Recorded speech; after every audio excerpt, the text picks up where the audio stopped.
جو ہمیں دیتے تھے. صحیح. تو اس کتاب یہ کتاب بڑی ہمہ جہت ہے. مجھے نہیں یاد پڑتا کہ کوئی آپ کی ایسی محفل ہوئی ہوگی جس میں کشف موضوع کا ذکر نہ ہوا ہو. ایسی ہے.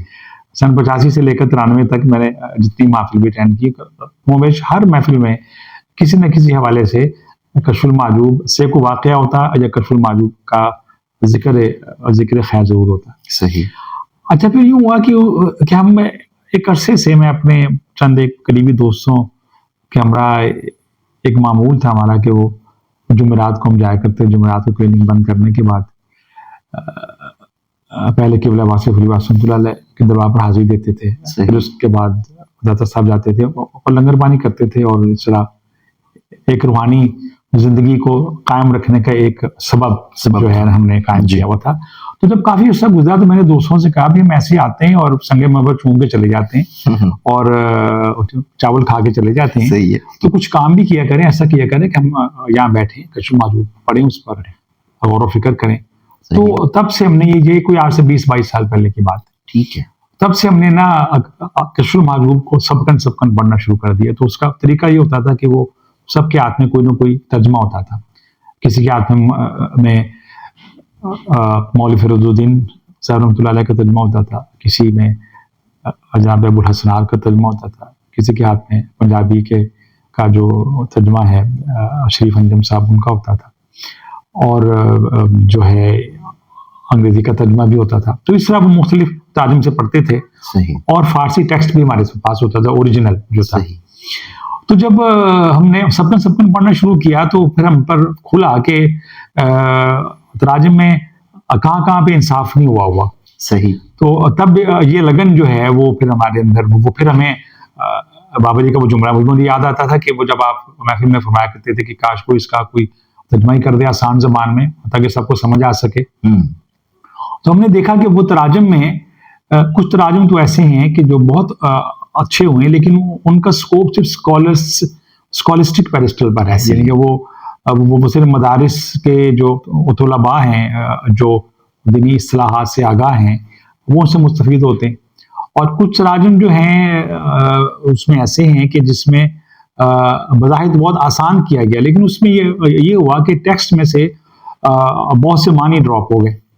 جیسے اگر ایک جملے میں 4 پوائنٹ لکھے ہوئے ہیں تو وہاں پہ صرف 3 نکات ہیں. ٹھیک ہے. چوتھا نقطہ کدھر ہے؟ تو اس چیز کو ملحوظ رکھتے ہوئے پھر ہم نے نا یہ خود اس کے بارے میں سوچنا شروع کیا, اور پھر ہم نے کہا کہ ساتھ اس کا ترجمہ خود کریں. یعنی کہ میں اس کر رہا ہوں کہ پہلے ہم نے 10-12 سال تک 3 مرتبہ اس کا دورہ کیا کتاب کا. ہاں جی, وہ ایک پیراگراف, اس پر تبصرہ, اس پر تحقیق, پھر اس مختلف جو موضوع اس میں زیر بحث ہے اس کو واصفیات کے تناظر سے دیکھنے کی کوشش کی, اور بڑا لطف آیا. اور محسوس ہوا کہ ہم جو سنتے رہے ہیں, باتیں سنتے رہے ہیں کہ قبلہ صاحب کی محفل میں, وہ اصل میں یہی باتیں تھی 1000 سال پرانی, بس ایک نئے انداز میں تھی اور ایک نئی ڈکشن میں. اور یہ اصل کتاب جو ہے یہ فارسی میں لکھی. جی, یہ فارسی میں لکھی. میرے ذہن میں تھا کہ یہ عربی میں لکھی گئی. نہیں, یہ فارسی میں. یہ فارسی میں. جی, داتا حضور کی مادری زبان فارسی تھی. آپ غزنی سے تشریف لائے تھے. اصل یہ جو ترجمہ آپ نے کیا ہے, یہ ترجمہ اور آج سے پہلے کیے جانے والے تراجم میں کیا فرق ہے, کیا ڈفرنس ہے, اور عام قاری کو اس سے کیا فائدہ حاصل ہوگا؟ میں اس کہہ رہا ہوں کہ میری ایک دلی تمنا تھی کہ تصوف کے بارے میں جو کنفیوژنز ہیں, جو پیراڈاکسز ہیں, اور تصوف کے نام پر جو گمراہی آج کل پھیلی ہوئی ہیں وہ ختم ہو. اس میں دیکھیں ہمارے ہاں نا 2 طبقات ہیں. ایک طبقہ تو وہ ہے جو تصوف کا سرے سے منکر ہے, جی, وہ اس کو دین کا حصہ ہی نہیں مانتا, وہ سمجھ شاید کوئی اجمی اختراع ہے. اور دوسرا گروہ وہ ہے کہ جو تصوف کو کا رشتہ دین سے دوسری طرح کاٹ دیتا ہے. وہ کہتے ہیں بس تصوف ہے, دم ہے تو بس ٹھیک ہے, ہمیں شریعت کی کیا ضرورت ہے. تو یہ جو دونوں ایکسٹریم جو طبقات ہیں, جن کے سن کہیں گے انتہائی دائیں بازو, انتہائی بائیں بازو والی, یہ دونوں لوگ جو تھے یہ تصوف کی صورت کو بگاڑ رہے ہیں. یعنی کہ جہاں وہ بولتے ہیں تو وہ تصوف کی صورت کو بگاڑتے ہیں. جبکہ ہم نے قبلہ واصف صاحب کی محفل میں بارہا یہ سنا کہ تصوف اور شریعت میں فرق نہیں ہے. شریعت ہی کی باطنی ایک جہت کا نام تصوف ہے, اور آپ نے یہاں پہ لکھا ہوا ہے کہ طریقت جو ہے وہ کیا ہے, شریعت بالمحبت. کہ شریعت کے احکامات کو اگر آپ قلبی لگاؤ اور قلبی محبت سے جب آپ سر انجام دینا شروع کر دیتے ہیں تو وہ تصوف ہے کہ تصوف جو ہے یہ آپ سمجھ لیں کہ وہ شریعت لیٹر ہے اور تصوف اسپرٹ ہے. اور اگر آپ شریعت کو جس کو انگریزی میں بولتے ہیں لیٹر اینڈ اسپرٹ, اگر اس کے ساتھ ایکسرسائز کرتے ہیں تو کوئی آپ صوفی ہیں. آپ تصوف کا بنیادی فوکس جو ہے وہ تزکیہ نفس ہے. وَيُزَكِّيهِمْ ہے بعثت رسول صلی اللہ علیہ وسلم کے جو 4 بنیادی مقاصد بتائے گئے قرآن کریم میں وہ یہی ہیں, یتلو علیہم آیاتنا وَيُزَكِّيهِمْ وَيُعَلِّمُهُمُ الْكِتَابَ وَالْحِکمَۃ. تو یہ تزکیہ نفس والی جو چیزیں ہیں, جو باطنی بیماریاں ہیں, ان سے ہم نے کیسے بچنا ہے. نفرت, بغض, لالچ جو ہے, خود نمائی, یہ جو ہے یہ خارزہ جاڑیاں جو ہیں, ان سے ہمیں کیسے بچنا ہے کہ باطنی بیماریاں جو ہے یہ ہماری وہ ظاہری نیکیوں کو بھی برباد کر دیتی ہیں. تو یہ ہمارے دل میں تمنا تھی کہ ہم تصوف کا اصل چہرہ جو ہے نا پبلک کے سامنے آئے. لیکن اب اس کا بہترین جو طریقہ تھا وہ یہ تھا کہ کشف المعجوب ہم ایسے پیرائے میں لے آئیں اور جو جدید لہجہ ہو, جس کو آج کا نوجوان جانتا ہو. ٹھیک ہے, کیونکہ اس میں دیکھیں آپ کتاب مرتب کرنے کا ایک ماڈرن ایک پروٹوکول ہے. ٹھیک ہے, شکاگو مینول جو ہے بک کمپائلیشن کا جو ہے, یعنی کہ اس میں بتایا جاتا ہے کہ آپ نے چیپٹرز کو کیسے بنانا ہے, اس کی پیراگرافنگ کیسے کرنی ہے, کورس کو کیسے پریزنٹ کرنا ہے. ٹھیک ہے, تاکہ پڑھنا آسان ہو جائے. اور اس میں یہ ہے کہ وہ زبان کا لہجہ جدید ہو. میں چاہ رہا تھا کہ جو بندہ صرف میٹر بھی پڑھنا جانتا ہے اس کے سامنے بھی جب یہ ترجمہ رکھا جائے تو وہ اس کو روانی سے پڑھتا چلا جائے. اور ہم نے وہ اس میں 2-3 کام کیے ہیں. ایک تو یہ کہ ہم نے نا درمیان میں عربی متن نہیں لکھا.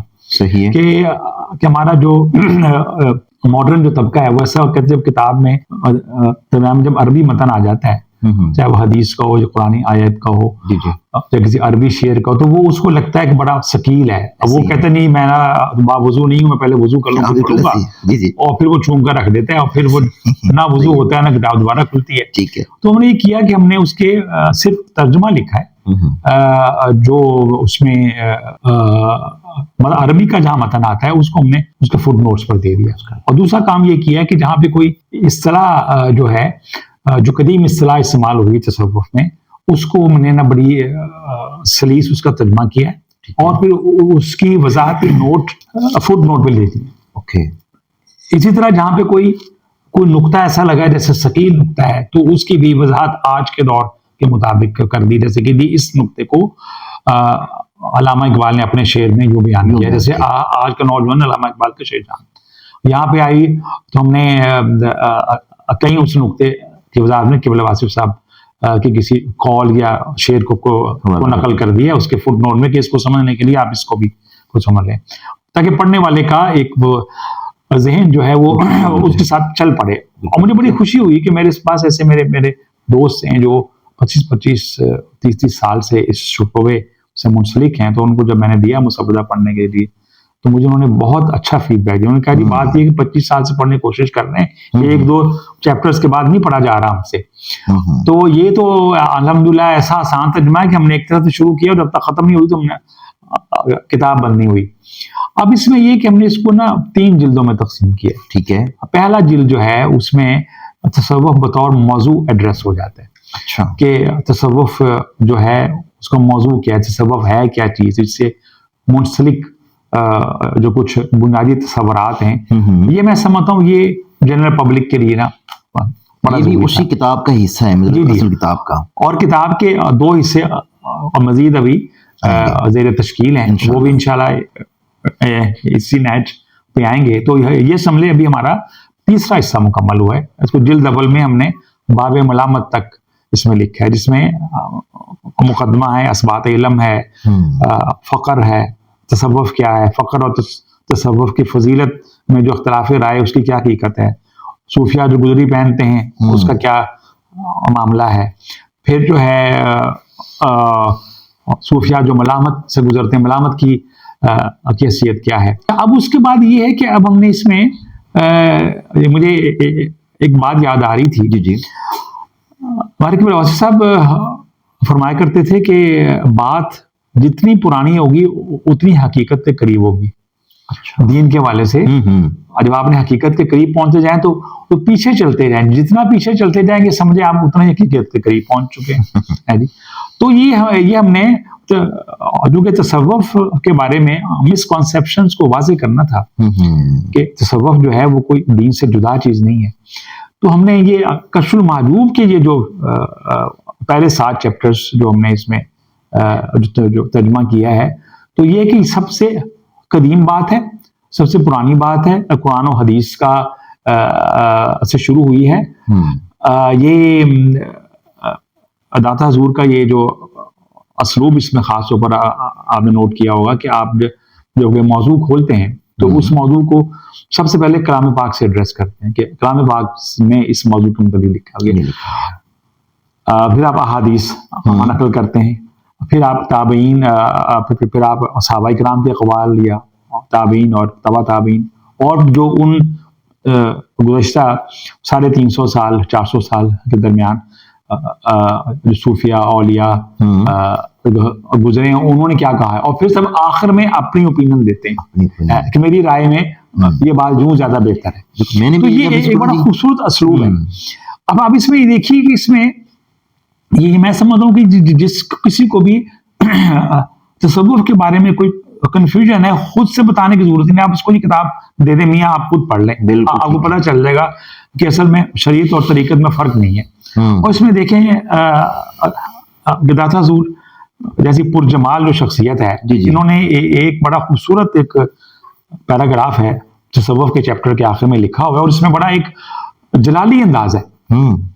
آپ فرماتے ہیں کہ میں جو ہے نا یہ اب تک تمہیں جو ساری باتیں بتا چکا ہوں تصوف اور فقر کے بارے میں. پہلے آپ نے ذکر کیا کہ اصل میں صوفی وہ ہوتا ہے جس کا اصحاب صفہ سے تعلق ہے, یعنی کہ یہ